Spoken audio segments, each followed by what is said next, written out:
Welcome everyone to Naropa University. So excited everyone here could join us for today. My name is Kim Fessenden. I'm the Assistant Director of Undergraduate Admissions. And yeah, I know some of you, this might be your first time at a Naropa event, and some of you, this might be your 100th time at a Naropa event. We're really excited to have all of you join us here. We're going to begin with a longstanding tradition at Naropa called the Naropa Bow.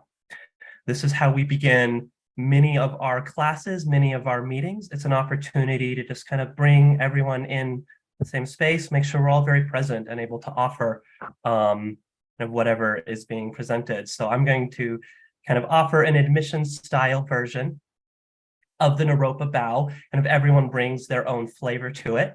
This is going to be essentially a quick mindfulness exercise to help us just come into the space. So I invite everyone to join with me, but again, you're never required to participate in this. So as you're comfortable, welcome to join me, but I invite everyone to begin by gently closing your eyes and first drawing your attention to the space that you're in.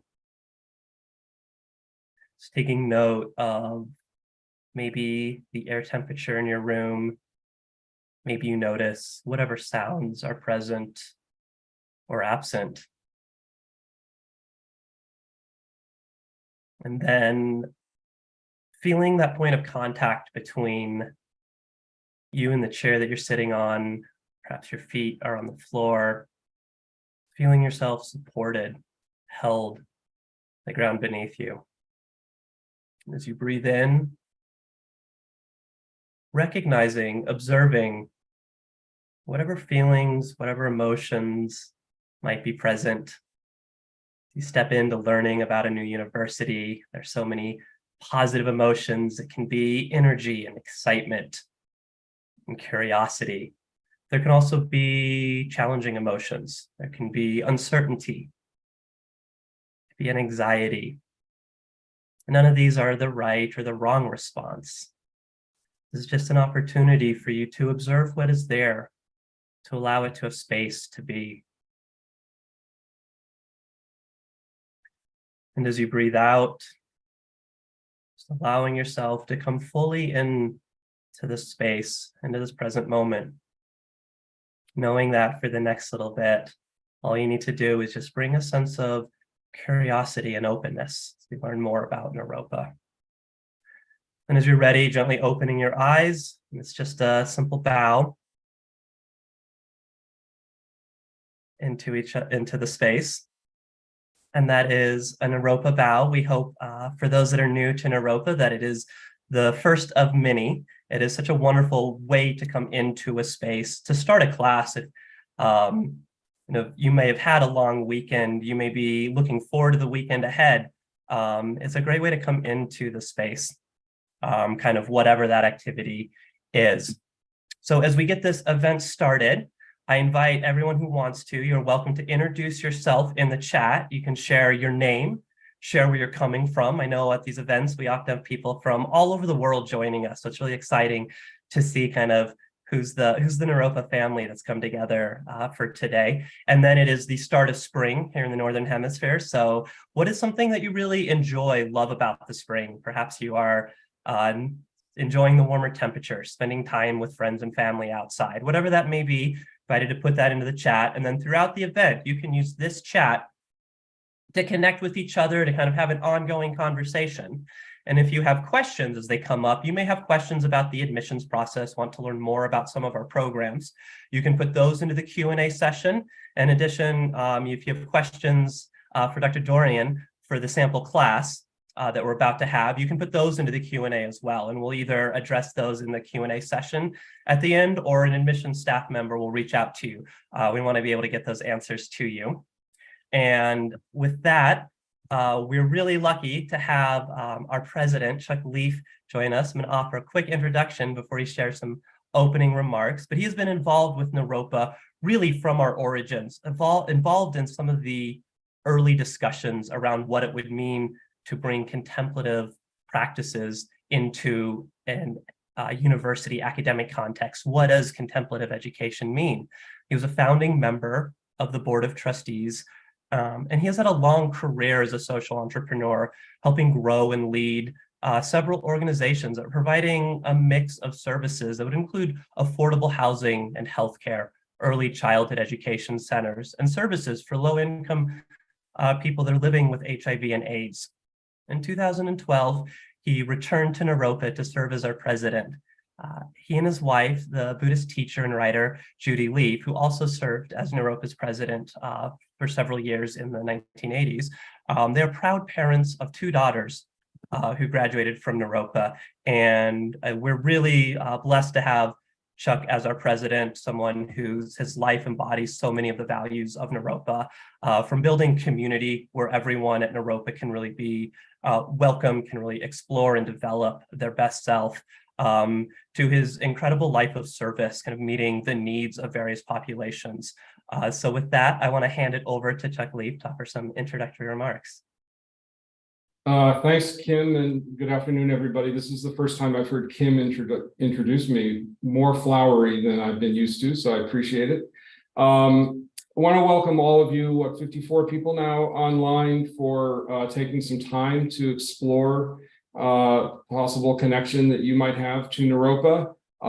It's good fortune that you're signing on today, because Marina Dorian is a superstar faculty member, and so your sample class will be an excellent opportunity to get a real feeling for how the classroom experience at Naropa works. And because she's in the Graduate School of Counseling Psychology, the statistics are such that many of you are probably looking at that school. So you'll also have a more direct connection to faculty from that school. But what she presents will be relevant across both the undergraduate and the graduate curriculum. It is sort of remarkable that we are framing what we're doing this year with an eye toward our 50th anniversary year next year, and sort of even more amazing that I'm still standing or sitting, having been here in that summer of 1974 when 2,000 people showed up. We expected 200, we somehow managed, but showed up to basically look at whether or not there was a place in the West for a higher education institution that overtly and deliberately wanted to blend mindfulness and compassion practices of all kinds with the more traditional Western academics. And so from that, pretty audacious experiment, but now 49 years ago, within about 6 years, Naropa moved toward a path of accreditation, and by the mid-1980s was a fully accredited university, kind of offering the programs that most of which are still in place today. Our teaching methodologies, however, have changed dramatically. We now have multiple gateways for people to join this community. Some are gateways that have changed because of the calendar. You can now start many programs in January, and in some cases in the summer, not just a fall, spring academic year. And as many of you no doubt know, there are also now multiple opportunities to connect with Naropa through our hybrid or fully online programs, which 3 years ago, I will say honestly, there were a couple of those, and the faculty had a bit of concern about what teaching online might look like in terms of our commitment to building community. There is no upside to COVID, but if there's any at least possible slight benefit from COVID, is that what the faculty were able to do, pivoting literally over a weekend to start teaching online 2.5 years ago or so, allowed them to build some confidence that there was a way, if we actually had a deliberate approach to teaching online, that the Naropa experience could be shared in that way. And I think that we're really grateful to the faculty for doing the work, and the feedback we get from students who are learning remotely has been quite positive, and something that's been very important for us to hear. It's also allowed us to both grow our student body, but also grow our diversity, which is an important value for Naropa. The reality is that Boulder itself is a fairly expensive and quite white space, and for some faculty and students, it's just not a place for a whole host of reasons, whether economic or demographic, that people who want the Naropa experience really want to move to for 2 or 3 or 4 years. And while we are still very committed to our residential programs, the ability now to attract students and to hire faculty who don't necessarily have to be here has meant that the sort of faces of Naropa have changed more quickly than I think they would have if we were primarily still the residential campus with only a couple of opportunities for distant learning. And so that's something which I think is very important to us, and something we pay close attention to supporting. We are having our graduation a week from tomorrow, and so we'll be saying farewell to several hundred students who have been with us for some time. And as I said earlier, what would typically be then a fairly slow summer, with the exception of the incredible summer writing program, which will start in mid-June, has now shifted. And so within a couple of weeks of graduation, we'll be launching the BA in psychology, which has a summer entry, and some other programs as well. And so the gaps are different at this point. They're more internal meditative gaps than they are calendar gaps. And that's a good thing, I think, to take full advantage of the opportunities that we have here. The other thing that is starting in 10 days is Naropa is working diligently in figuring out our role in this emerging field of psychedelic assisted therapy, which is its own long conversation that I'm always happy to have with people. But as the states around the country and as the federal government are looking at how these medicines are having an effect on PTSD and end-of-life issues and major depressive disorders and so on, the need for trained clinicians is acute, and Naropa is one of only 2 accredited universities in the country that are focusing on training clinical practitioners. The rest are mostly doing the science research, which is incredibly important. But as this field emerges, we believe that training clinical practitioners who come with a very strong base in contemplative pedagogy and their own contemplative practices is going to be very important. So it's another area of sort of relationship building that we are making with the bigger community. So I have a few details that I can offer. The admission staff and the financial services staff are the experts, and I know are eager and willing to work with you on any of the individual issues that you have. If you have some general questions about Naropa that I can answer, it's in my job description, so you're not all that lucky having me. I'm actually supposed to be at these things, which is great. And you're more than welcome to send an email to my office, and I'm happy to either respond if I can, or to make sure that I get you to somebody that can answer the question. So there's no hesitation, please. If you have anything that you think I can help with, please let me know. And so I want to welcome you. Thank you for taking the time, and look forward to connecting with you at Naropa at some point. So thanks, Kim. Back to you, I think. Thank you for those remarks. And one thing you highlighted coming up is our next year is Naropa's 50th anniversary, and we're really excited for that. We're planning lots of wonderful celebrations. So that's definitely something to stay tuned for, to see kind of as we pull all those plans together. And seeing kind of, we've got people from all over the country. I wish I could run through everyone's name and where you're coming in from, but we've got people from all over the country. Really, yeah, loving hearing your kind of experiences of the spring in the different parts of the country.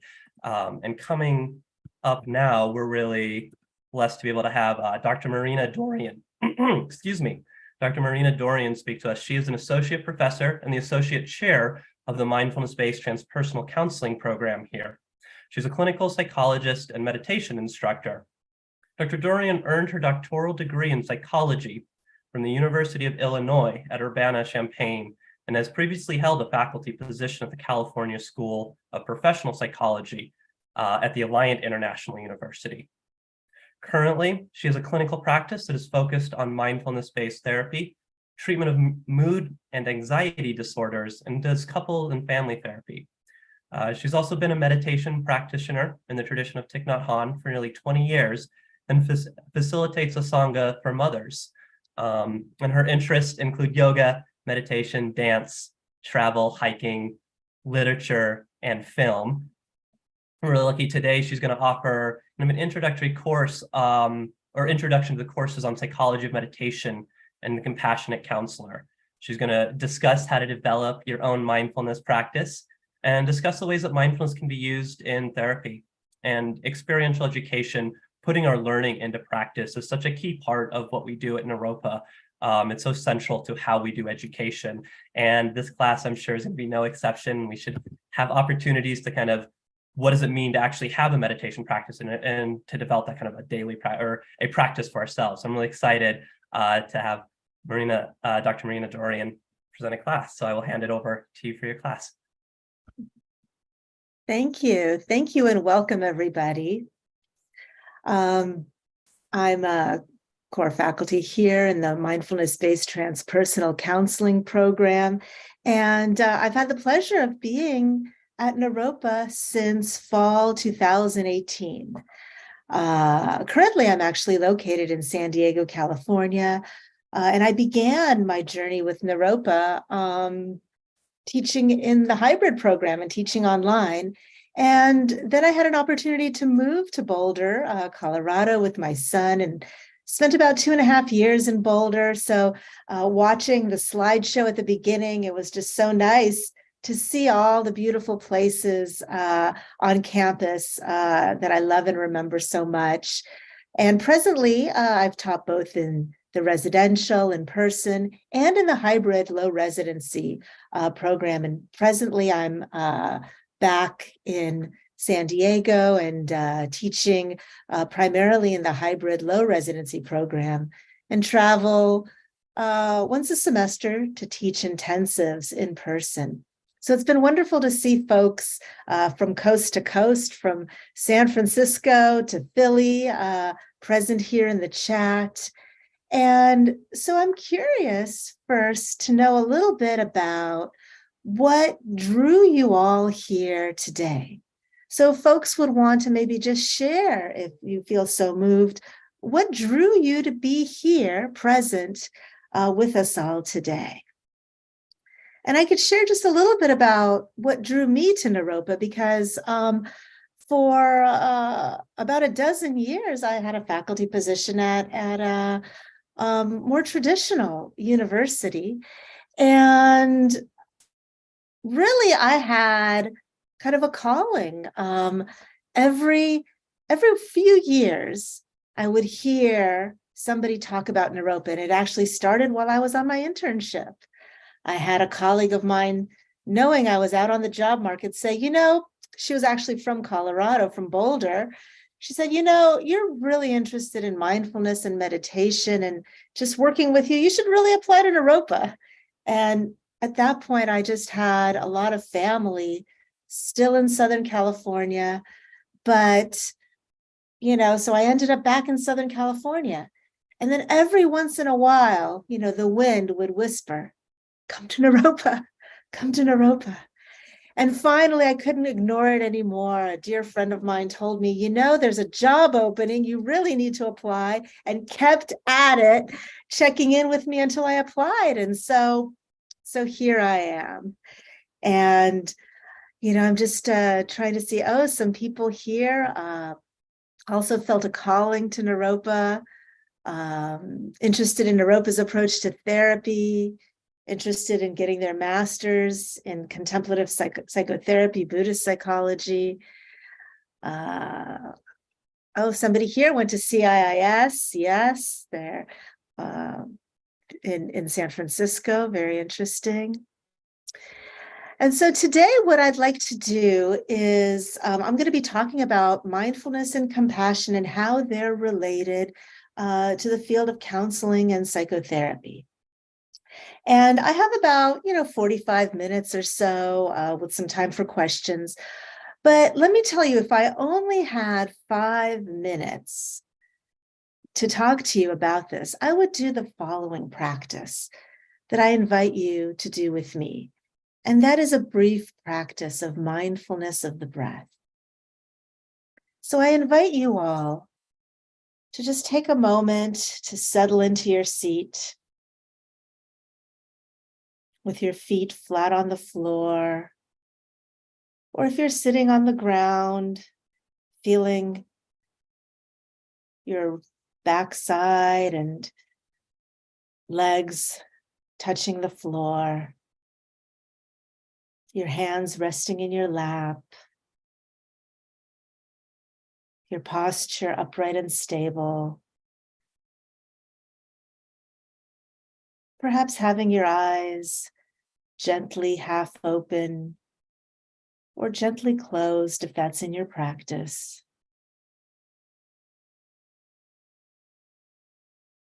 Taking a moment to find yourself in your body, in your seat, in this place and time, in the present moment.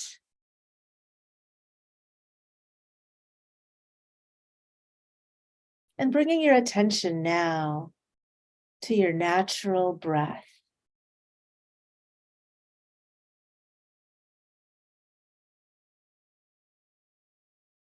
It's connecting with your natural breath. And as you breathe in, aware of your in-breath. And as you breathe out, aware of your out-breath.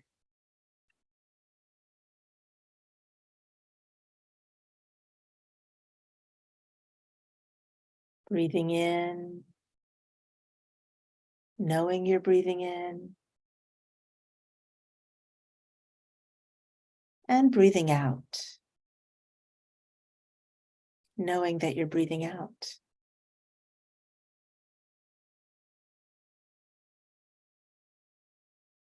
In and out.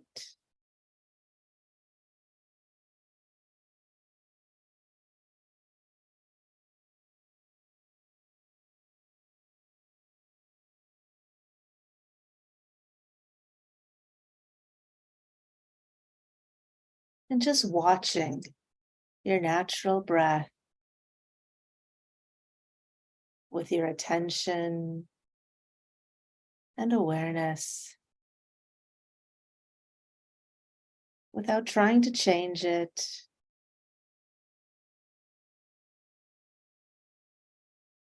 without really making a mental dialogue about it. Just simply observing and being with your natural breath. The wave of the in-breath rising and the out-breath falling.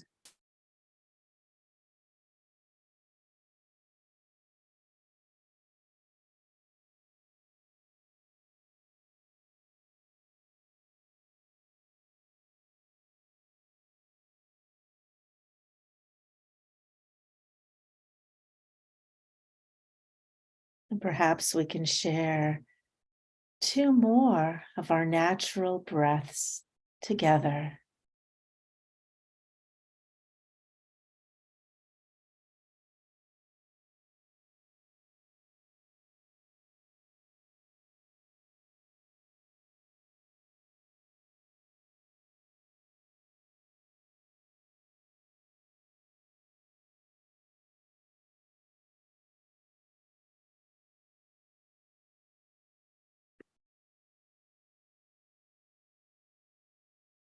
So when you're ready, you can go ahead and fully open your eyes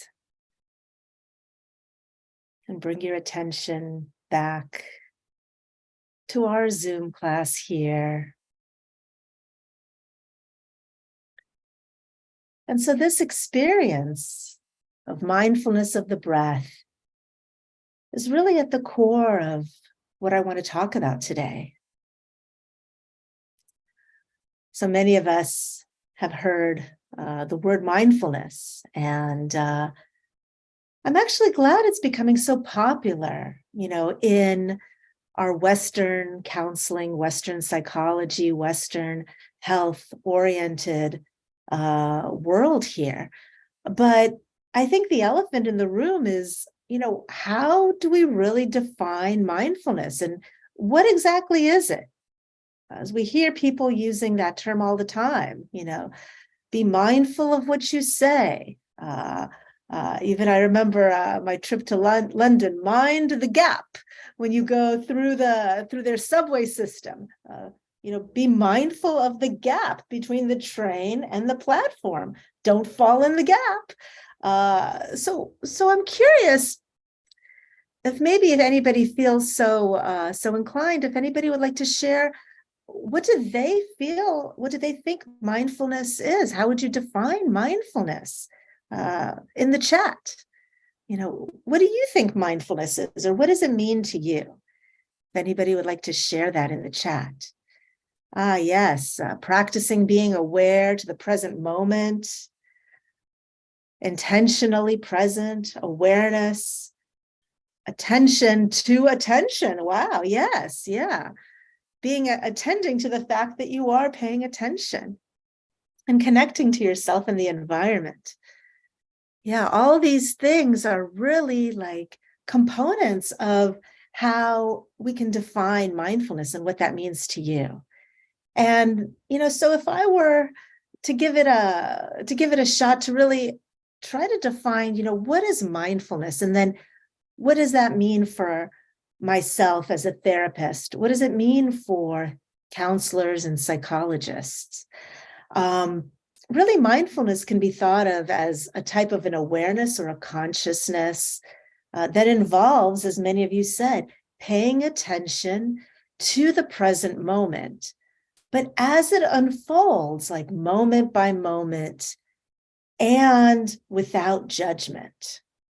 So, really being engaged and aware of one's thoughts, feelings, body sensations in the present moment, without being distracted by other stimuli, without going into the past, or future concerns. So this is the present moment is really the moment that we're alive and the moment that mindfulness happens. I like to think about, what we often do as people, as humans, is this kind of time travel. We're all time travelers in our own mind, in our own consciousness. Many times we are physically, like you and I and everybody here, we are in the present moment right now. But maybe our mind, our thoughts go to the past. What happened yesterday?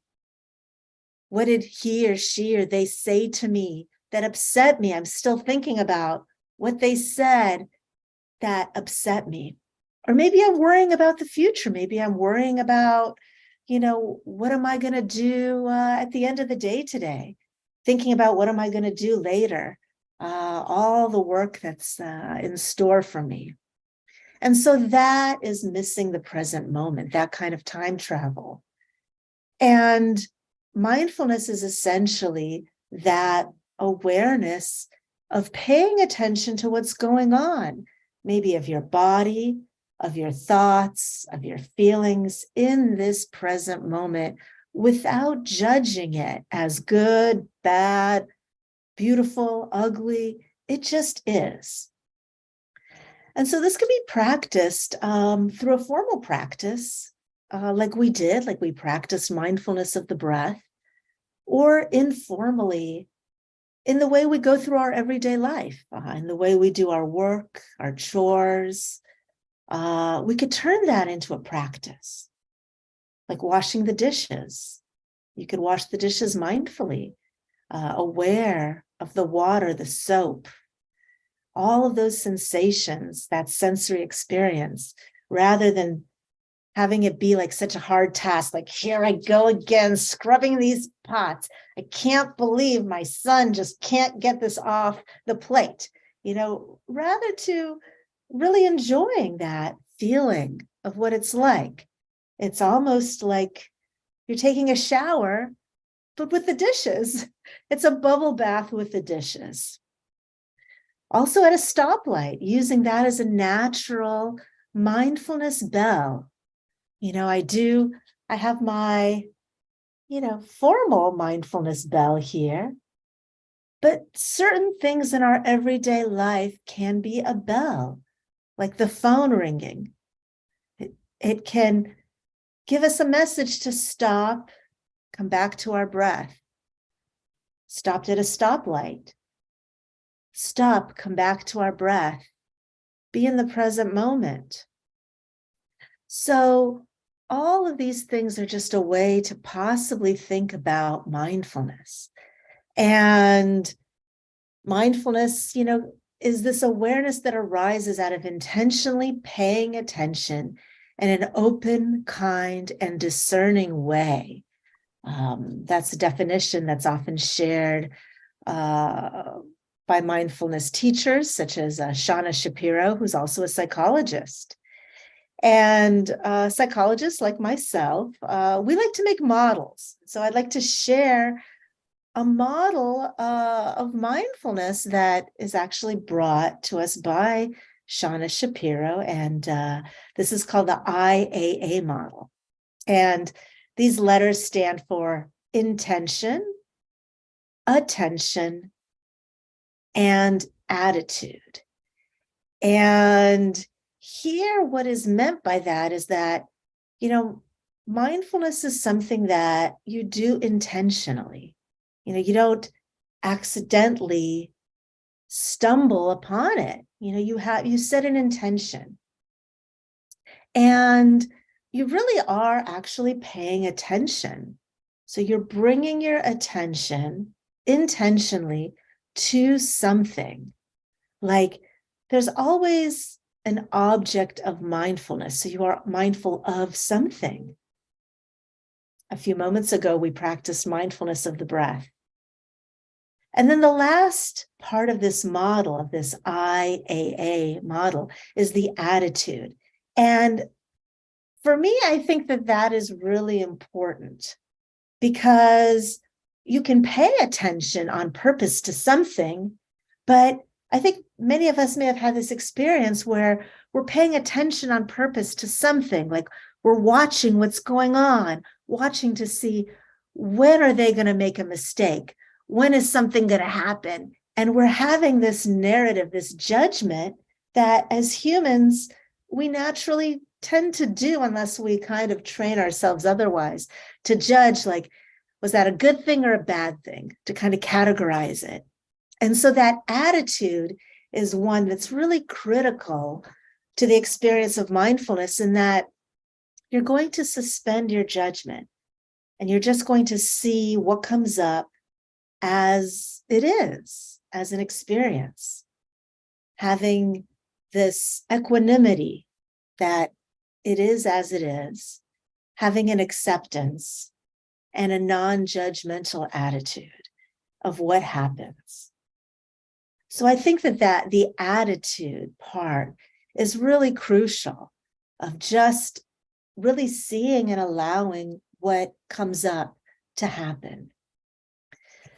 And so mindfulness, it's this awareness of what's going on. When you breathe in, you know you're breathing in, and that's mindfulness of the breath. This is something that, everybody is capable of. Everyone is capable of being mindful, and that's a human capacity. So, although this practice is related to and may originate from Buddhist meditation, it's really a human capacity that we have of being mindful, of when we take a step, we're aware of our step, and that's mindful walking. And, as I mentioned, there being an object of mindfulness.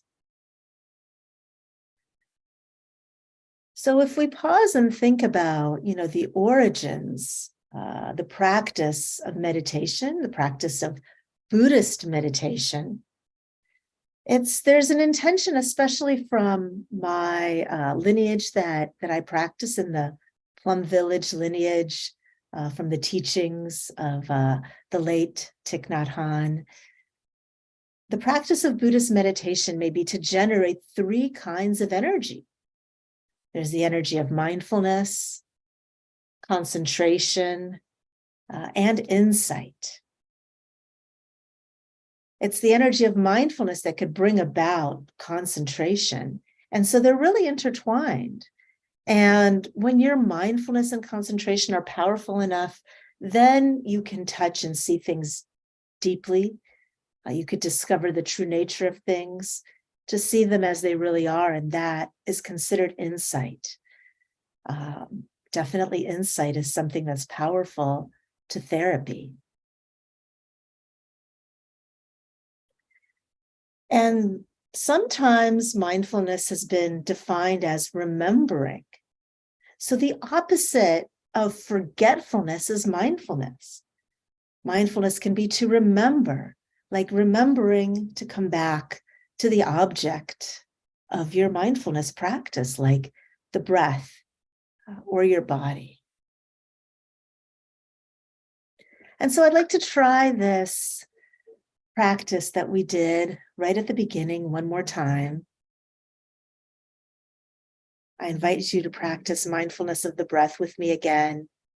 And this time, I really invite you to remember to come back to your breath. Perhaps we could even note when we catch ourselves thinking. So let's take a moment, a few moments, one more time.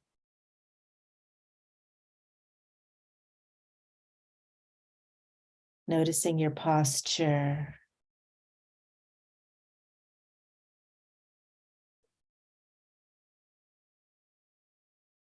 And coming back to the breath.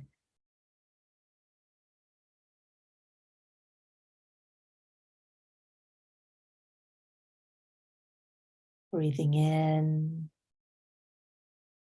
aware of your in-breath.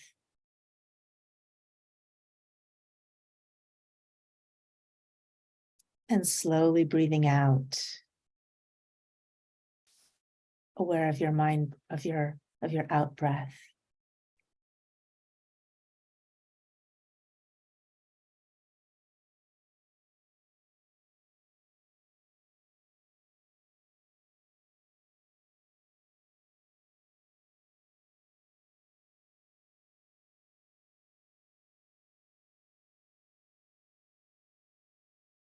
As you breathe in, knowing that you're breathing in. And as you breathe out, knowing that you're breathing out.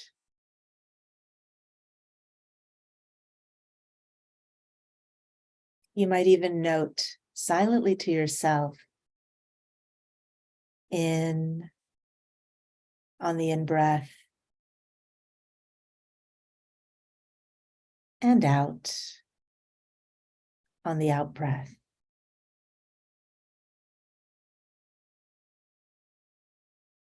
Practicing in and out.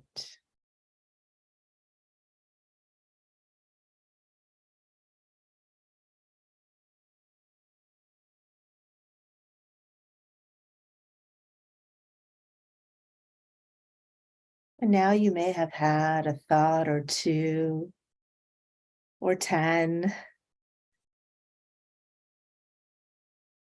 And I invite you to think of these thoughts or to engage with this as if it were like a bubble, kind of like a cartoon thought bubble.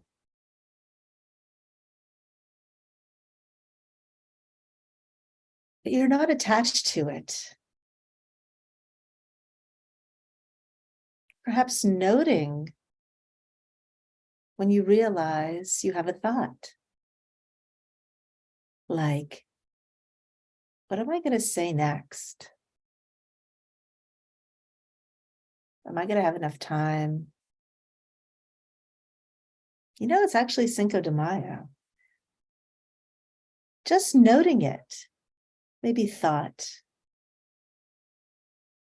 You're not thinking it through all the way. You're not following it down the rabbit hole of a whole story and narrative, but just noting it almost like a little mental post-it thought. And then remembering to come back to the breath.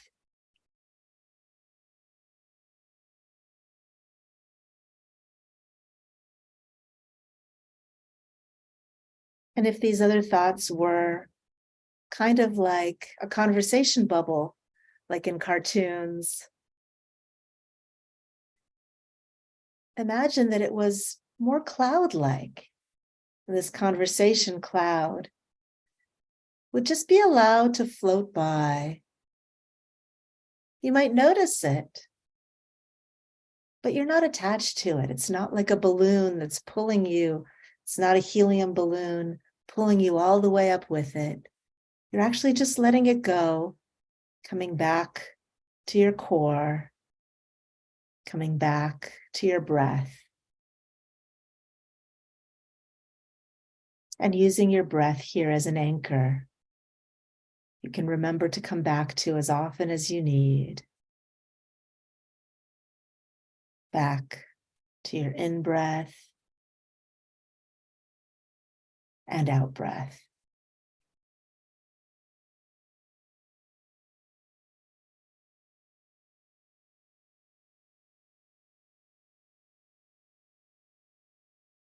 Perhaps we could practice a few more moments of remembering to come back to the breath with gentleness.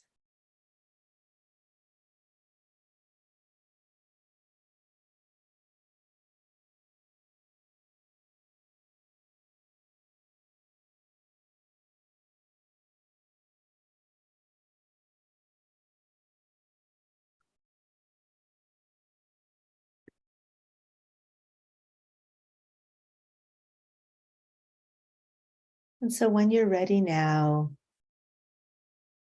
you can go ahead and open your eyes fully and gently bring your attention back again to our Zoom practice class here, sample class.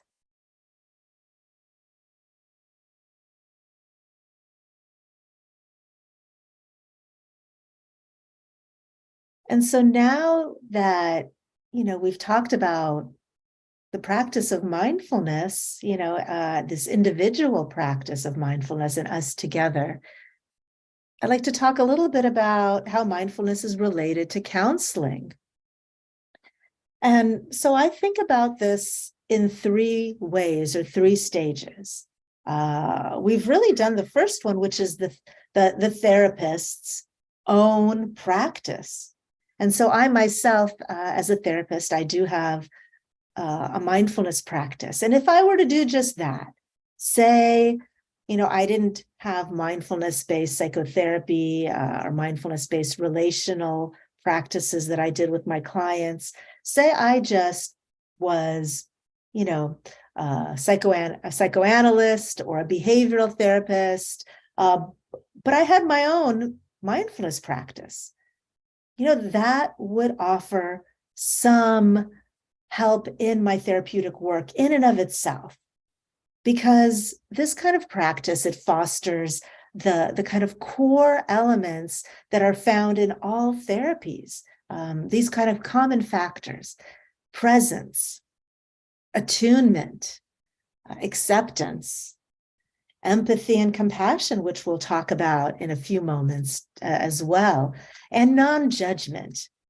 All of these things are necessary for the therapeutic alliance, for the therapeutic relationship, that kind of attunement you have with your clients, that this presence that one can develop through mindfulness practice can really help you become a better therapist. So that's the first part, is the therapist's own practice. The second part is having a mindfulness and acceptance theoretical framework. And that's something that is like an orientation to the work we do with people that is present focused, rather than really going back in time to the past or really future oriented. When we think about ailments, especially psychological difficulties that oftentimes clients come to therapy with, they might involve depression or ruminating, kind of going over and over. It's like you're re-chewing what happened without finally swallowing it. You're kind of going over and over it in the past. And that has a tendency towards depression. That's past oriented, time travel, or worry about the future. What's going to happen to me? I don't know.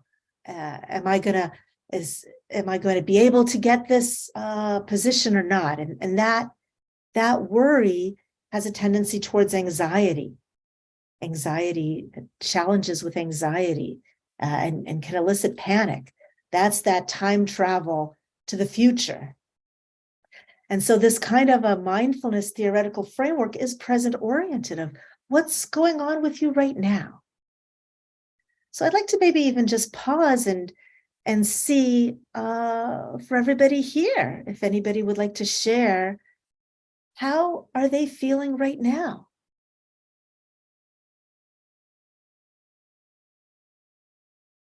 To just drop into the present moment. You could share an emoji or maybe a word. Is it calm? Is it bored? When is this lady going to get to the beef? I don't know. Whatever it is, whatever it is. Yeah, calm, at ease, stillness. So that's really checking in to the present moment. And then the third part that is related to counseling and therapy is actual mindfulness-based therapy. And this is how you can include mindfulness practices directly into therapy. And this could be from really beginning a session with a meditation practice. And this is something I regularly do, whether I'm working with individuals, couples, or family. I begin my session with a brief mindfulness of the breath, similar to what we did. And then there's actual mindfulness-based therapies. There's quite a few that are, empirically supported and researched, like ACT, acceptance and commitment therapy, DBT, dialectical behavioral therapy, mindfulness-based cognitive therapy, mindfulness-based stress reduction, and more. So all of these are like established therapies that have, even, manuals, guides, training, seminars about, that have quite a bit of research to back up how, the overarching framework of mindfulness and the implementation of actual mindfulness in the therapy has been shown to be effective for certain populations. So those are these three ways in which mindfulness is related to counseling: the therapist's own practice, this sort of theoretical framework, and actually doing mindfulness-based therapy in session with the clients. And maybe I'll just take a moment here to take a look at the chat here. Yes, excitement. Okay, wonderful. And so finally, I'd like to talk about, how mindfulness is related to compassion and how those two really are foundational for our work as therapists.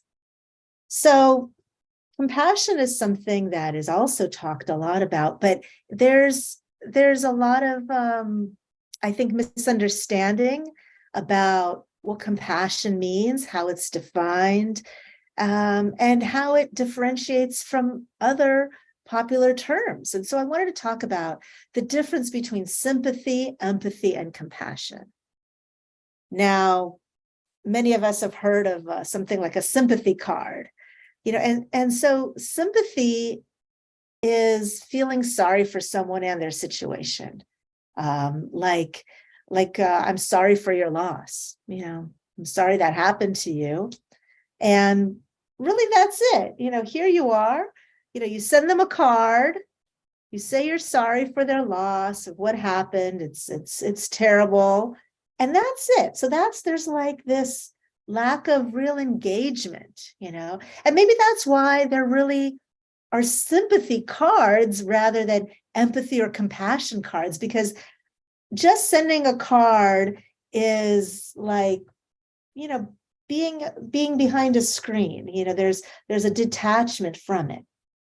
So empathy is a step further. Empathy is really your feeling and awareness of somebody else's emotion, their difficulty, their struggle, and there's an attempt to understand, So we often talk about how empathy is a quality that therapists, counselors, psychologists, people that work with others in a helping field, that empathy is a quality that we value, that you're really aware of what's going on. But I also want to share, that there's more, and compassion takes it a step further. So compassion is a step further, and it's your emotional response to empathy that creates a desire to help. So that's that compassionate action. So you kind of go from being like back here behind a little greeting card, so sorry for your loss, to like, I feel for you, to, kind of hands out, heart open. I'm wanting to help with some compassionate action. And so the reason I make this distinction between, especially between empathy and compassion, is that this is something that's, I think rarely talked about, but there could actually be a dark side of empathy, where empathy can create division, or something called an in-group bias in social psychology, where, empathy and compassion are different, because with empathy, we join in the suffering of others who suffer, but stop short of actually helping.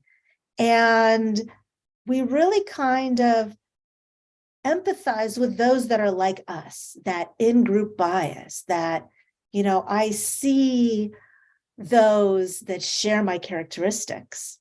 And I feel that sort of empathy, that joining in their suffering, but I'm stopping short of actually helping. But with compassion, we actually take a step away from this emotion of empathy and ask ourselves, how can I help? Instrumentally or energetically, how can I help?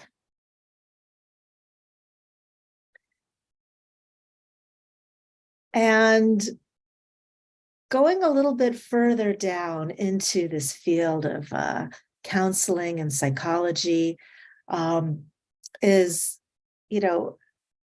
thinking about not only compassion for others, but also compassion for ourselves.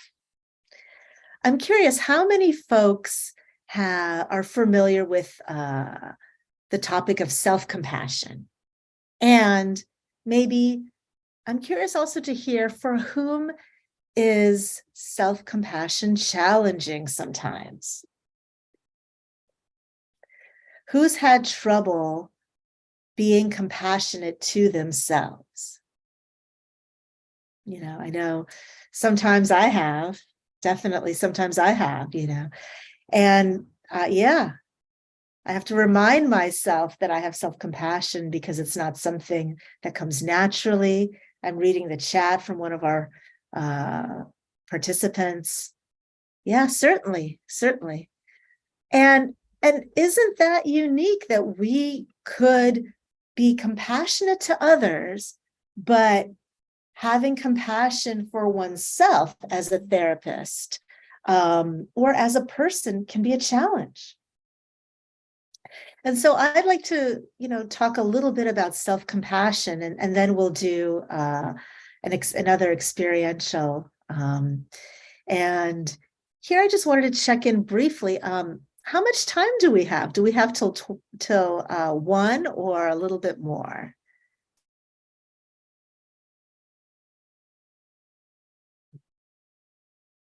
Just wanted to check in here. How much time do we have? We have about 3 or 4 minutes, and then we'll need to leave at 1 to go to the individual sessions. Okay. All right. Wonderful. Thank you.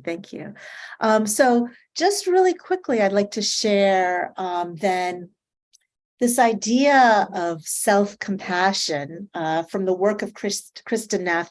Really, shares with us that it's no different from compassion from others, but you're bringing it to yourself. You're really bringing it to yourself. And there's these 3 elements of self-compassion, that there's a self-kindness versus judgment of yourself, a sense of common humanity, that you are a human that suffers like all others, versus isolation, and mindfulness. And here it's that attitude, that equanimity, non-judgmental attitude to negative things and negative emotions, versus over-identifying with the negative. So those are the 3 kind of elements that psychologist Kristen Neff has brought to self-compassion. A practice that I often have that, we may not have time to get to today, but it's a loving kindness practice that really starts with the self and goes outward. And it starts with, may I be happy, may I be peaceful, and may I be free from all suffering. So perhaps we can just begin with this first one together to ourselves. You might even put your hand on your heart to really come into contact with your body, yourself, your energy in the present moment. May I be happy. May I be peaceful.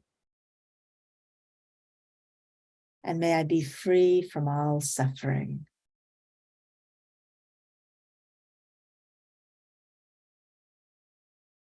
And just let that sit with you. Notice how that feels to wish to your own self, may I be happy, peaceful, and free from all suffering.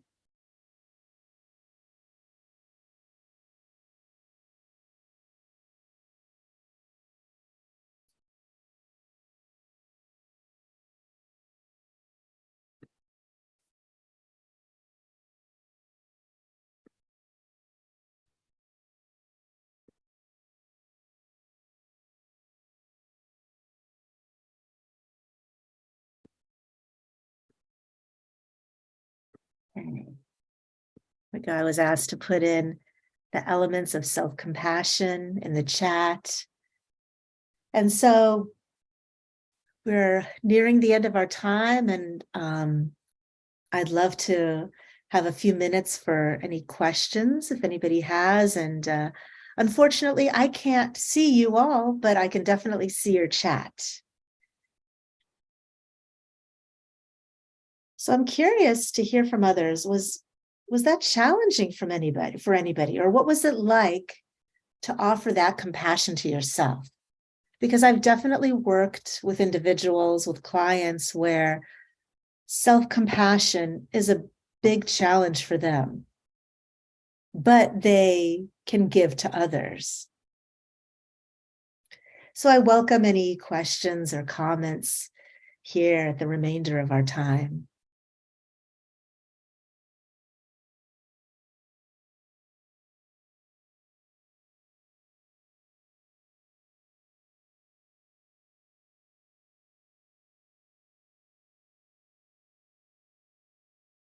Dr. Dorian, I do really thank you for the time. I want to be able to move us to the next component of the Experience or Naropa event. But thank you so much for sharing so much with us, both from kind of personal mindfulness practice and to what the impacts that can have in the counseling space, and how we can both improve kind of the work we're doing as counselors, if that's the space we're running into, how we can offer those practices to other. So much wisdom in that. In that talk, so much that you shared with us. So we're really grateful for that, for the time. Thank you. And thank you everybody for joining. And I'd like to share a bow with you just to close this portion, and you will transition to your other activity here. Thank you, everybody.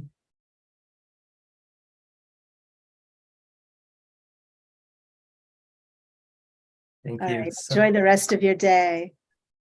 So for the next portion of the event, we're going to have several we're going to have smaller breakout sessions.